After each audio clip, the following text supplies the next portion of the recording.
Assalamualaikum warahmatullahi wabarakatuh, saudara-saudaraku sebangsa dan setanah air. Dimanapun kalian berada, semoga kalian selalu dalam kondisi sehat walafiat. Oke, teman-teman, ketemu lagi dengan saya di Gaspol Update. Teman-teman sudah pada tahu nggak ini? Kali ini ya, kita akan membahas sosok yang sedang ramai dibicarakan terkait misteri Gunung Kawi. Waduh. Isu pesugihan, tumbal, serta berbagai pengakuan dan pengalaman mistis yang viral di media sosial. Yang menarik ini kan. Muncul juga klarifikasi dari pihak juru kunci mengenai berbagai anggapan yang beredar di masyarakat. Nah. Bagaimanakah videonya dan bagaimanakah respon netizen? Mari kita tonton bersama, kemudian mari kita komentari bersama di bagian akhir video. Ini dia.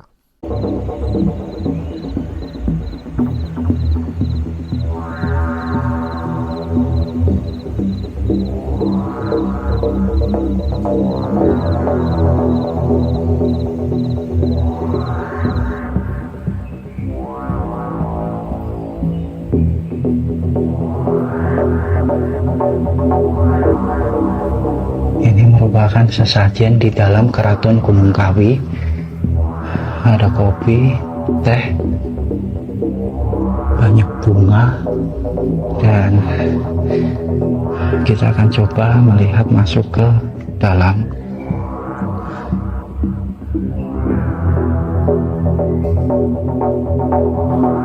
Permisi. Assalamualaikum warahmatullahi wabarakatuh.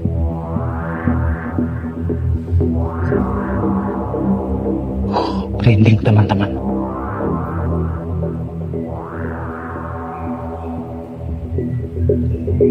Saya sendirian di dalam keraton Gunung Kawi. Di sini terdapat jam yang sangat klasik. Di ruangan ini kalian bisa lihat ada dua payung berwarna keemasan. Sebelah kanan, sebelah kiri, dan di tengah-tengahnya terdapat banyak sekali guci. Wangi banget.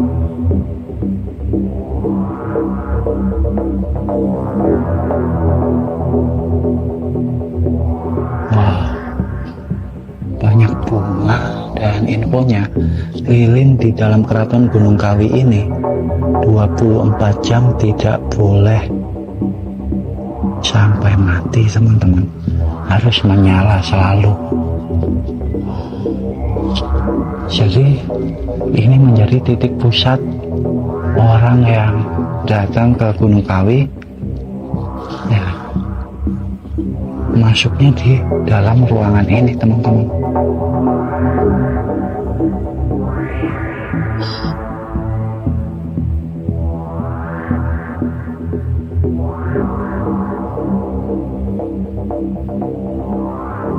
Ruangan kedua terdapat ada macam-macam syarat sesajen.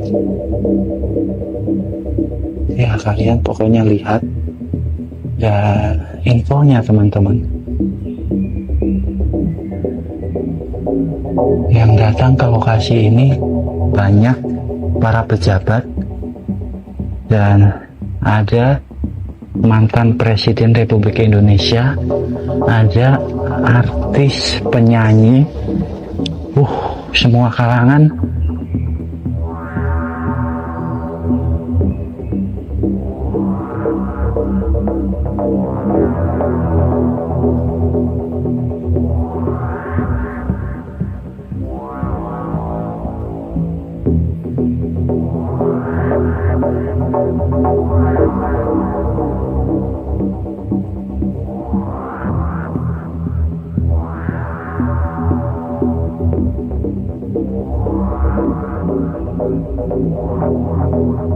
Ada ini ya.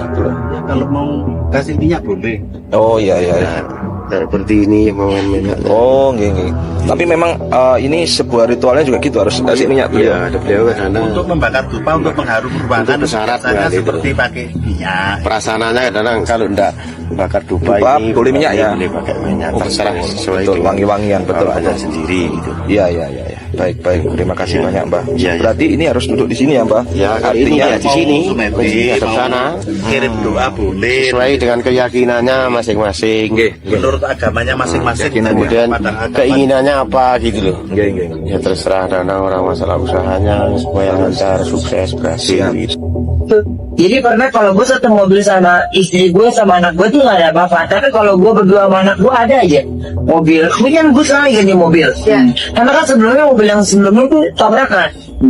Itu pasti cuma ada goma Thalia di dalamnya. Jadi kayaknya yang diincar antara saya dan Thalia.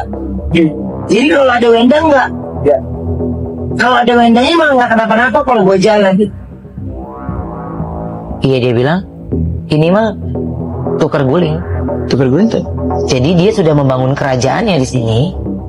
Dia sudah membangun kerajaannya di sini dan dia bisa pergi dari rumah gue setelah dia membawa nyawa gue. Itu adalah keyakinan yang tidak salah. Misalnya di sebuah tempat harus ada jadi korban. Salah satu dari warganya jadi korban. Itu adalah tumbal. Istilah tumbal itu kurang lebihnya semacam itu. Nah, jelas itu bukan dalam syariat Islam, tidak ada. Kezaliman semacam itu tidak ada. Keyakinan yang salah. Dan itu keluar dari iman meyakini yang demikian itu. Keyakinan semacam itu. Nah, kemudian apakah benar yang demikian itu? Misalnya ada keluarga jadi tumbal di keluarga. Nah, kalau ada orang niat menjadikan tumbal, bisa saja karena dia punya akidah yang sesat. Ada sebuah keluarga mungkin dia tidak kenal agama. Untuk mencari kekayaan harus salah satu anaknya jadikan tumbal. Ini kebodohan, kegilaan, membunuh anaknya barangkali seperti itu. Dengan cara yang ia yakini. Urusan dengan sihir dan sebagainya. Niatnya itu niat ada, akan tapi hakikatnya seperti apa? Ini beda antara orang niat menjadikan tumbal, berarti dia punya niat jelek. Dia punya niat jelek, dia punya keyakinan yang salah. Dia punya keyakinan yang tidak benar, ingin menjadikan tumbal salah satu anggota keluarganya. Itu jelas salah. Na'udzubillah, jangan sampai ada di antara kita punya niat tersebut. Ini kedzaliman dan dolim kepada Allah, menyekutukan Allah. Dolim kepada saudara yang akan jadikan tumbal. Brand-brand juga Sudah putus mangkrak. kontrak karena attitude tidak bagus. Nah, ujung-ujungnya tetap si laki-laki inilah yang akan menafkain. Laki ini siapa? Ruben Onzu. Yang akan bertanggung jawab sama generasi anak-anaknya. Akhirnya redup kan? Pilihanmu sayang. Makanya pada saat di atas jangan lupa diri. Ya. Oke ya, saya potong dulu ya pada menit, pokoknya 7 menit 30 detik lah dari opening tadi ya. Di awal video barusan kita diperlihatkan ya suasana keraton Gunung Kawi yang penuh sesaji ya atau sesajen lah. Bunga dan juga dupa sehingga kesan mistisnya itu memang terasa kuat gitu. Ya. Syirik ini bang, nggak ada di sini nggak membahas nggak sirik ya, tolong dipisahkan. Ini nggak membahas tentang ajaran agama ya. Menurut saya hal seperti ini sering membuat banyak orang itu langsung mengaitkannya dengan hal-hal goib ya.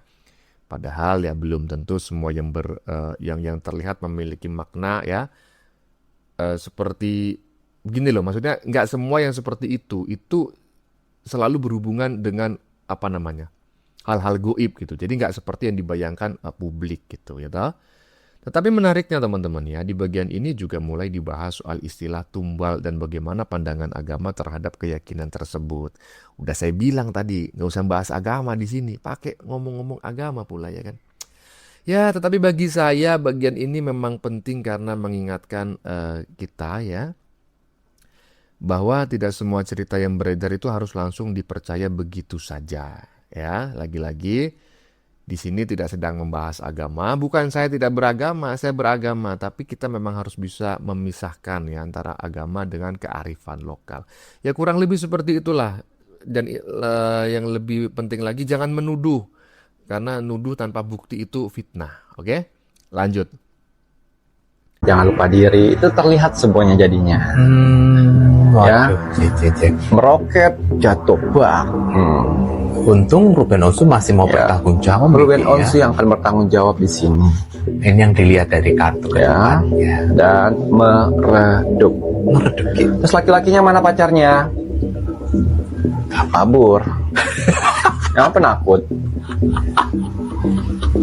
Berarti tidak ada jenjang yang lebih serius lagi dengan pacarnya ini, Kiki. Gak ada. Itu yang terakhir. Itu ya terakhir. Makanya ganteng tuh gak jaminan sayang. Nah, Belum gini, tentu mentalnya bagus. Hmm. Belum tentu pendampingin, mengawal. Atau kawal dong. Nah, gini ke Kiki ya, betul-betul. Waduh. Nah, akhirnya. Terus hitung-hitungan lagi. Masalah duit. Masalah duit aja hitung-hitung aja. Karena kalau orang yang cinta ya kayak Ruben itu ibaratnya tulus itu Kiki ya. Kalau CEO nggak mungkin habisin waktu berjam-jam. Ya, Live gitu Kiki ya. Baiklah ya. Itu kan gak banyak cerita ya, Bun. Kayak, ya gue salut lah sama lu kayak, lu tuh bener-bener yang gak menceritakan apapun. Jadi gue tuh kayak makanya gitu, lu tuh gimana cara menyelesaikan semua permasalahan itu?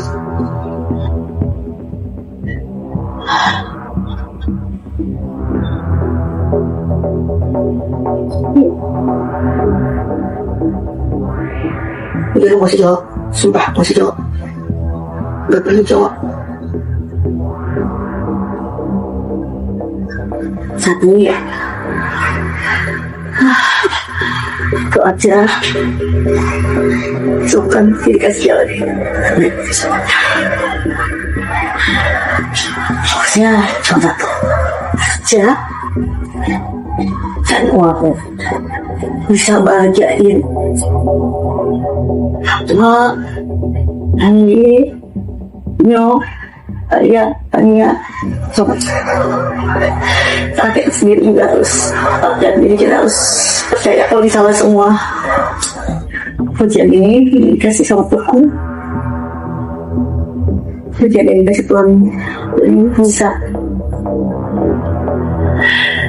nantinya lewatin dan mungkin ini salah satu cara untuk menaikkan derajat supaya lebih kuat.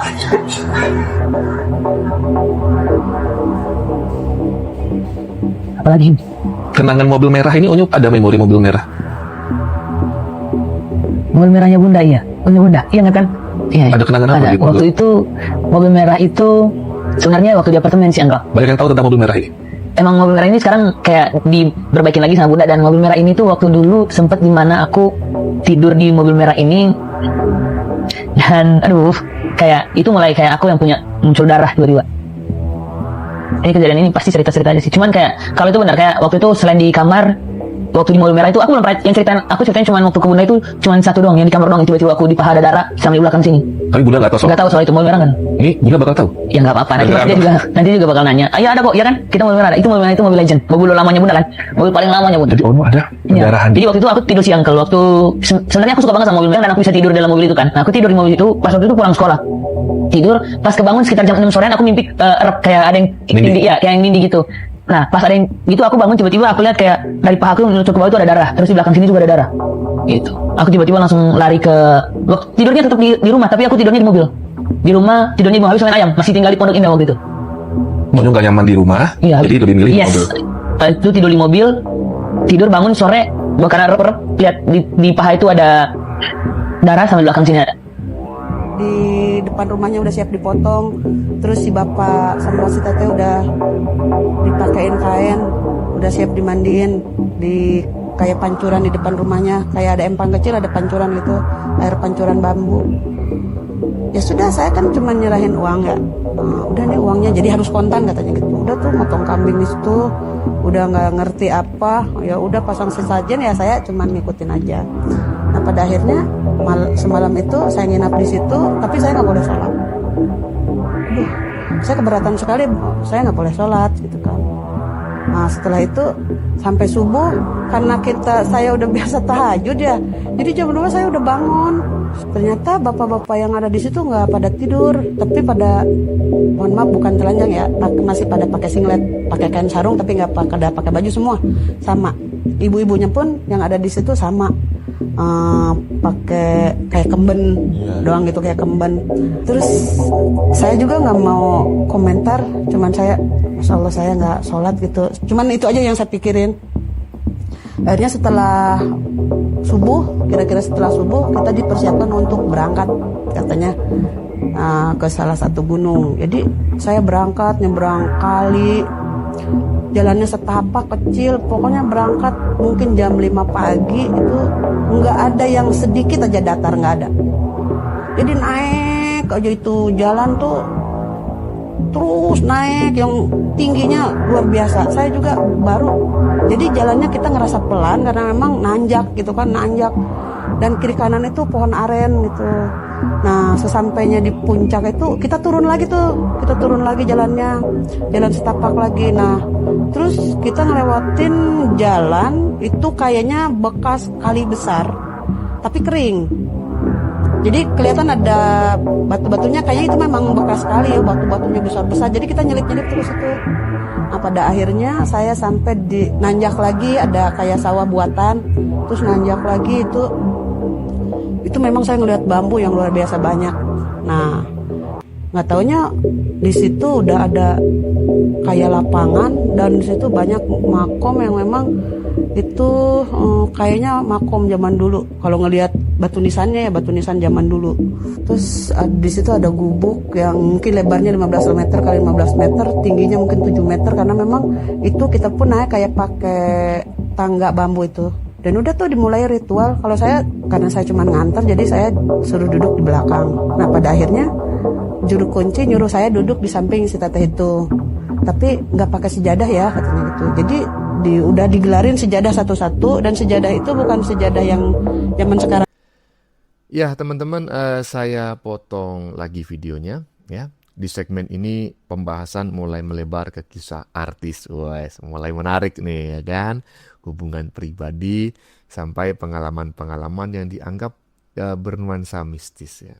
Lagi-lagi menurut saya nih ya kan, menurut saya bagian yang paling menarik ya dari video yang baru saja kita saksikan ya, segmennya itu justru ketika narasumber itu menceritakan pengalaman hidup dan cara menghadapi tekanan serta masalah pribadi. Disinilah kuncinya menurut saya ya. Terlepas dari benar atau tidaknya pengalaman yang dia ceritakan ya, saya melihat banyak orang memang mencari makna ya dan pegangan ketika sedang berada di masa sulit. Iyalah, semua orang udah juga macam kayak gitu. Ya kan? Bahkan kalau terdesak, rumput pun jadi pegangan. Kan seperti itu kata para bujangga, ya kan? Nah, dan di sisi lain teman-teman ya, penonton juga perlu tetap membedakan lah ya. Jangan semuanya dianggap sama, tetap harus bisa membedakan antara pengalaman pribadi, keyakinan, dan fakta. Ingat loh ya, pengalaman pribadi itu bisa jadi fakta, bisa juga jadi opini ya.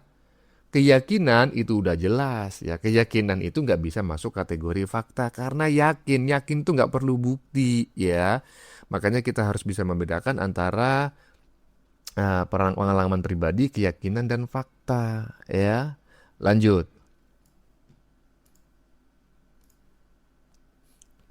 Itu jadi dia dari Anyaman, Pandan, sejadah dari Pandan. Jadi berangkat jam 5 pagi itu nyampe ke sana setengah 6 maghrib. Dan itu jempol aja udah gak kelihatan, saking udah gelapnya. Di hutan itu udah gelap sekali, saya mendengar suara-suara yang ya aneh kan, kita biasa di kota yang ngedenger ya binatang-binatang, dari binatang kecil sampai binatang besar itu suara aneh yang belum pernah saya dengar tuh saya dengar di situ. Kayak kalau kata orang mah itu surili katanya, monyet itu ya bunyinya tuh aneh gitu ya. Katanya itu kuntilanak begitu katanya. Kata saya. Nah pada akhirnya tuh malam pertama itu kita nggak dikasih minum, kita nggak dikasih makan di situ, kita cuman duduk. Tapi saya tetap dzikir di dalam hati saya. Udah saya baca ayat kursi, baca ya sebisa saya gitu. Karena memang saya juga nggak tahu ini tujuannya apa gitu. Tapi tiba-tiba saya ngelihat handphone saya itu jam 12 menit. Tiba-tiba saya ngerasa badan saya berat, berat ini. Kok kenapa ya gitu. Udah tuh saya terus-terusan saya istighfar. Kalau yang lain ini kan memang dikasih selembaran yang memang harus dibaca, entah apa, entah doa atau panggilan apa, saya nggak tahu. Tiba-tiba jam 1, mungkin jam 1 lewat sedikit dah, jam 1 itu perkiraan saya. Pokoknya dari berat badan saya itu sampai terjadi saya melihat nyamperin ke saya itu bentuknya binatangnya nyamuk. Saya tahu itu nyamuk, suaranya pun nyamuk. Tapi gedenya luar biasa. Saya istighfar terus dalam hati karena memang saya juga paham bahwa tidak boleh di situ mengucapkan lafaz Allah. Jadi saya begini tangan saya itu saking saya takut barangkali ya. Ini keringat itu di sini kayak keran. Dia ngilang begitu saja. Baru mungkin saya narik napas, tiba-tiba ini baunya bau langu ya, udah keendus sama hidung saya tuh bau langu gitu, bau yang mayat gitu, bau mayat. Pas saya nunduk, Kecuali kemarin penyulap merah itu membongkarkan persugihan Gunung Kawi, dibuktikan, dinampakkan ya, baru saya percaya. Ya, dia nggak bisa membuktikan, tidak terbukti, malah membuka foto-foto orang lain, membuka buku absen. Jadi yang dibongkarkan persugihan itu yang mana? Ya, jadi dia itu bukan penyulap, pengeker-ngeker. Sulap merah pengeker-ngeker makam. Kalau benar-benar sulap, ya kalau kamu benar-benar penyulap merah harus bisa menyulap. Kalau sulap beda, itu trik hiburan dan menghibur masyarakat ya. Lah kamu gelarnya penyulap merah membongkarkan pintu persugihan, ngeker-ngeker. Sudah banyak lah jenengan tahu kalau di sini kayak pusatnya pesugihan. Nah itu mungkin jenengan bisa jelaskan Pak. Begini Pak, kalau memang ya di sini kan banyak orang permasalahan, tamu-tamu datang ke sini ada masalah ini, masalah itu, masalah ini, masalah ekonomi atau masalah terlilit utang, piutang apa gitu. Jadi saya jeruk kunci ya cuma saya kasih solusi. Sebenarnya kita mohon sama Gusti Allah lantaran bayang sini. Insya Allah dari mereka itu akhirnya ada jalan Pak. Oh gitu. Yang dulu rezekinya agak usahanya lagi sepi, usaha lagi jatuh, saya kasih petunjuk arahan gini-gini sesuai naluri yang di sini, akhirnya terbuka semua. Ya banyak orang sukses di sini nih, enggak satu dua loh, termasuk perusahaan-perusahaan besar lah di sini. Contohnya Pak? Ya, termasuk udang garam apa ini tidak lepas dari sini. Wah, mulai bapaknya, sekarang anak-anak iya bapak itu dulu. Termasuk itu namanya pengusaha terkenal zaman dulu Sudono Salim yang disebut. Iya Sudono Salim, itu BCA ya? Iya BCA. Sekarang anaknya yang teruskan namanya Antoni Salim. Sering kesini Pak? Dia sering sini tiap ziarah. Tiap ziarah? Iya ke Gunung Kawi sini. Oh Antoni Salim juga. Oh setahun masih 2 kali 3 kali Pak. Termasuk saya megang Indo PT itu kan beliaunya. Semuanya ngalah berkah sini. Semuanya ngalah berkah ke sini. Banyak yang ke sini. Orang-orang terkenal, termasuk juga ada yang termasuk dari pejabat-pejabat itu juga pernah ngalah berkah sini. Pernah ngalah berkah ke sini. Semuanya kita arahkan kepada Gusti Allah, tapi lantaran bayang Gunung Kawi sini. Oke, gitu. Terus di sini juga tidak ada katanya korban jiwa raga manusia, nggak ada. Iya, banyak yang kadang orang takut, kadang-kadang takut mau datang Gunung Kawi, katanya pakai tumbal ini, tumbal tidak ada. Di sini ada orang ya, kalau syukuran motong kambing, motong sapi ada ya. Selalu ada ya. Kalau yang tadi tumbalnya, tumbal nggak ada. Ya, makanya ya saya selaku jeruk kunci, tidak usah takut lah. Siapa saja kalau mau ziarah ke Gunung Kawi terbuka. Yang penting kita tidak salah jalur, ya. Kita semuanya ngalah berkah Gusti Allah lantaran bayang keraton Gunung Kawi sini. Oke, tapi menurut jenengan ini bisa disebut pesugihan apa enggak? Ya kalau si pesugihan itu. Oke teman-teman, saya potong lagi videonya ya. Nah, di bagian ini suasananya kembali dibuat tegang ya dengan cerita perjalanan ritual makam tua, ya kan, suara-suara aneh di tengah hutan, hingga pengalaman yang dianggap di luar nurul, ya kan. Ya jujur sajalah, cerita seperti ini memang mudah sekali membuat penonton itu merinding dan penasaran. Tetapi menurut saya, yang paling penting adalah bagaimana kita menyikapi cerita tersebut dengan kepala dingin. Menarik juga ya ketika muncul perdebatan soal pesugihan Gunung Kawi. Dan kemudian juru kunci memberikan penjelasan bahwa tempat itu menurut mereka bukan tempat meminta tumbal, melainkan tempat berdoa dan mencari jalan keluar atas masalah hidup. Tuh, tolong diingat itu ya, jangan menuduh sembarangan. Disinilah publik biasanya punya penafsiran yang berbeda-beda ya. Iya toh? Iya, dan inilah akhir komentar saya pada konten kali ini, karena sepertinya videonya udah selesai teman-teman ya. Oke teman-teman, demikian dulu komentar dari saya. Sebelumnya saya memohon maaf jika dalam penyajian konten ini ada kata-kata yang menyinggung, kurang tepat penggunaannya, atau ada data yang dianggap keliru atau salah. Saya memohon maaf yang sebesar-besarnya ya. Kita jumpa lagi di lain video. Salam NKRI.